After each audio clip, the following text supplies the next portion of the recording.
এই দুনিয়ার পুরো জীবনটা এটা হচ্ছে লালসাময় একটা জীবন, লোভ, মরিচিকা, মায়াজাল।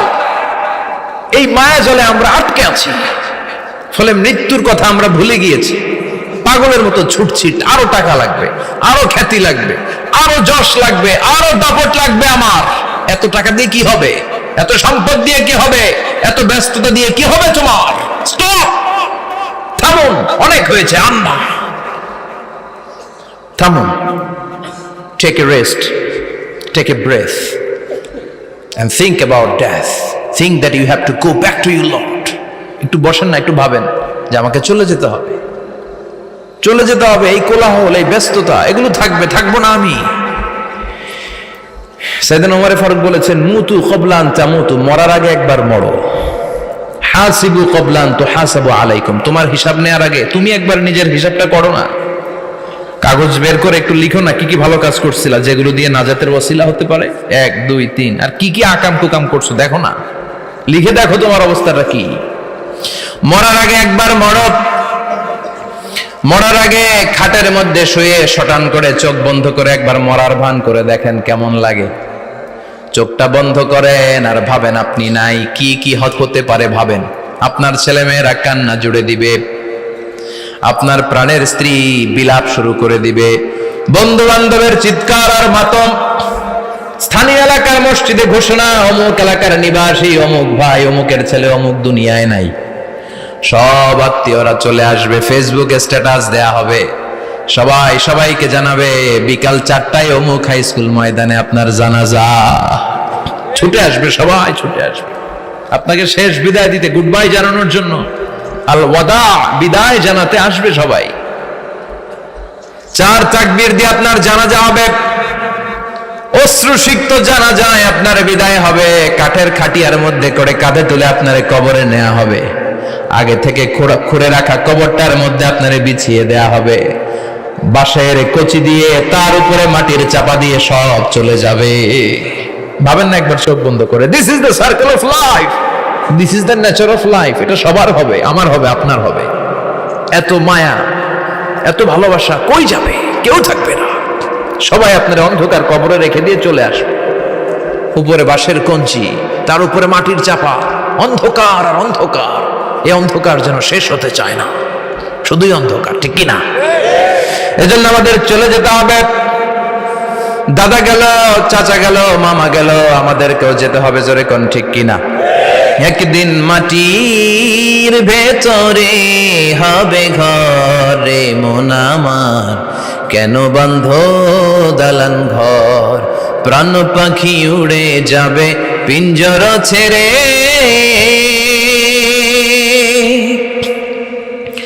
ধরা ধামে সবই রবে, তুমি যাবে চলে। বন্ধু বান্ধব যত, মাতা পিতা যারা সুত, সবই হবে তোমার পরে।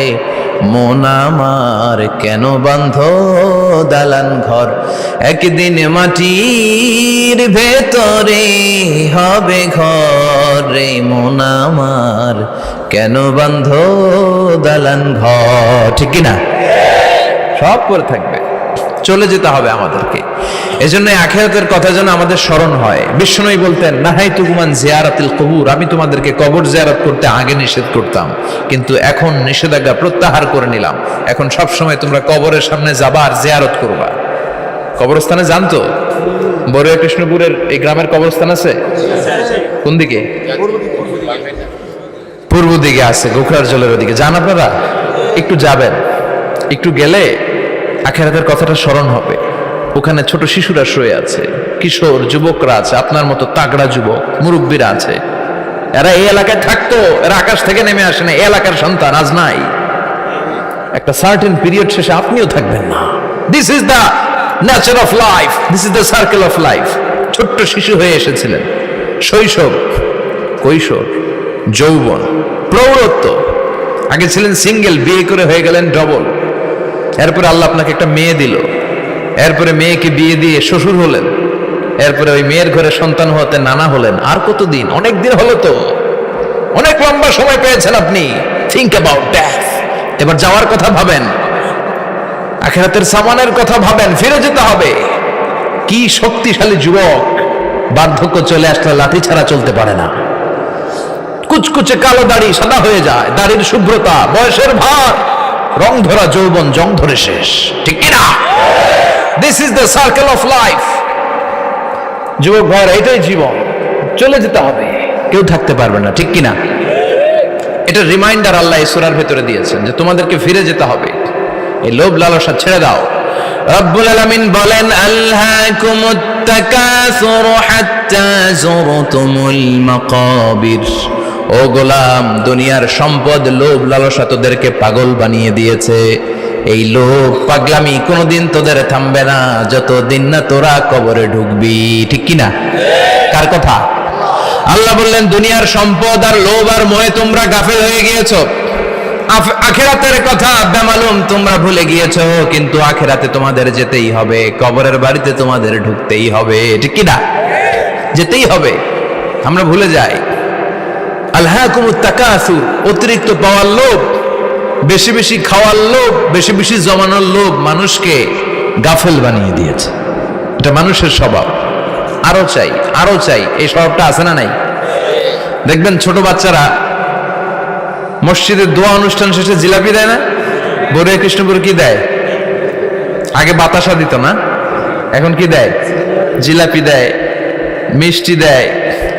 তো মসজিদের 2-3 গেট থেকে যদি দেয়, ছোট বাচ্চারা দেখবেন এদিক দিয়ে কয়েকটা নিয়ে আবার ওই গেটে লাইন ধরে। ওর হাত হলো ছোট হাত, ওর হাত ভর্তি জিলাপি, আর নেওয়ার জায়গা নেই, এরপর আরেক জায়গায় লাইন ধরছে, আরো লাগবে আরো লাগবে, এই আরো আরো আরো চাই। এই স্বভাবটাই মানুষকে কুড়ে কুড়ে শেষ করে দিয়েছে। এত লাগবে কেন তোমার? চাহিদার কোনো শেষ নাই, unlimited demand of human being. যার আছে বেশি তার চাই বেশি, যার সাইকেল আছে তার হুন্ডা চাই, হুন্ডা আছে তো প্রাইভেট কার চাই, প্রাইভেট কার আছে তো প্লেন চাই, প্লেন আছে তো হেলিকপ্টার চাই, হেলিকপ্টার আছে তো ওইটা চাই, ওইটা আছে তো সেটা চাই, ঠিক কিনা? এলাকার মেম্বার যে হয়েছে চেয়ারম্যান হতে চায়, আছে না নাই? চেয়ারম্যান সাহেব এমপি হতে চায়, আছে না নাই? এমপি সাহেব মন্ত্রী হতে চায়, আছে না নাই? মন্ত্রী সাহেব প্রধানমন্ত্রী হতে চায়, আছে না নাই? কিন্তু এই দেশে সুযোগ নাই, কথা কন। এই দেশে প্রধানমন্ত্রী সিলেক্টেড, 2-3 জনের বাইরে কেউ প্রধানমন্ত্রী হতে পারবি না, ঠিক কিনা? আমার এই জীবনে তো আমি 2-3 জনই দেখলাম। বেগম খালেদা জিয়া, মাননীয় প্রধানমন্ত্রী শেখ হাসিনার ছোট্টবেলা দেখেছি এরশাদকে, আমরা তখন ছোট। তো মানুষের চাহিদার কোনো শেষ নাই, যার আছে বেশি তার চাই বেশি। এজন্য বিষ্ণু বলেছেন, উনজুরু ইলা মান হুয়া আসফালা মিন, তোমার চেয়ে যে খারাপ আছে ওর দিকে তাকাও। ওয়ালা তানজুর মান হুয়া আ'লা মিন, তোমার চেয়ে যে ভালো আছে ওর দিকে তাকায়ও না, তোমার চেয়ে যে খারাপ অবস্থানে আছে ওর দিকে তাকাও। অনেকে নিজের অবস্থান নিয়ে সুখী না, এরকম আছে না নাই? আল্লাহ আমার এটা দিল না রে, ওইটা দিল না রে, পাইলাম না রে, কিচ্ছু হয় না, কি করব জীবনে, হতাশ। আসলে আছে কিন্তু অনেক, কিন্তু শুকরিয়া নাই, ডাকাত, ঠিক কিনা? নিজের অবস্থান নিয়ে সুখী না, কিন্তু অনেক লোক আছে তারা আপনার অবস্থানে পৌঁছতে চায়। তাদের দিকে তাকিয়ে দেখেন, আপনি যে অবস্থানে আছেন এই অবস্থানে পৌঁছাটা অনেকের কাছে স্বপ্ন। তারা প্রতিনিয়ত সংগ্রাম আর স্ট্রাগল করে যাচ্ছে আপনার অবস্থানে পৌঁছতে, আর আপনি এটা নিয়ে সন্তুষ্ট না। শেখ সাদির নাম শুনেছেন? বালাগাল উলা কাশাফাত দুজা, এই কবিতাটার রচয়িতা ইরানের বিখ্যাত এক কবি। উনি একবার আর্থিক সমস্যার মধ্যে দিয়ে সময় কাটাচ্ছেন, টাকা নাই, পয়সা নাই, পায়ে দেওয়ার মতো জুতা নাই। উনি খুব দুঃখ পেলেন, হায় রে, আমি ইরানের এত বড় কবি, আমার পায়ে দেওয়ার মতো জুতা নাই। দুঃখ ভরা মন নিয়ে রাস্তায় হাঁটতে বেরোলেন। হাঁটতে হাঁটতে হঠাৎ দেখলেন একটা লোক শুয়ে শুয়ে কাঁদছে, ওই লোকটার 2টা পাই নাই, পাই নাই। উনি সেজদায় পড়ে গেলেন, আল্লাহর কাছে ক্ষমা চাইলেন, আল্লাহ অনেক দিয়েছো, শুকর আলহামদুলিল্লাহ। এজন্য যেই পরিস্থিতিতেই থাকি না কেন আমরা কি পড়বো? জোরে বলেন, কি পড়বো?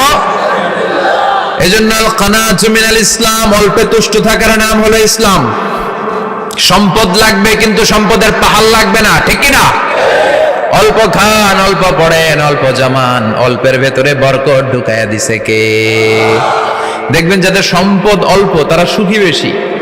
জরিপে এটা দেখা গিয়েছে, অনেক সার্ভেতে এটা এসেছে, যারা সম্পদশালী এরা দুঃখী বেশি। এদের দুঃখ বেশি, টেনশন বেশি, খুব স্বাভাবিক। টাকা যার বেশি, রোগ তার বেশি। টাকা যার বেশি, টেনশন তার বেশি। টাকা যার বেশি, ঘরে শান্তি তার কম। আছে না নাই?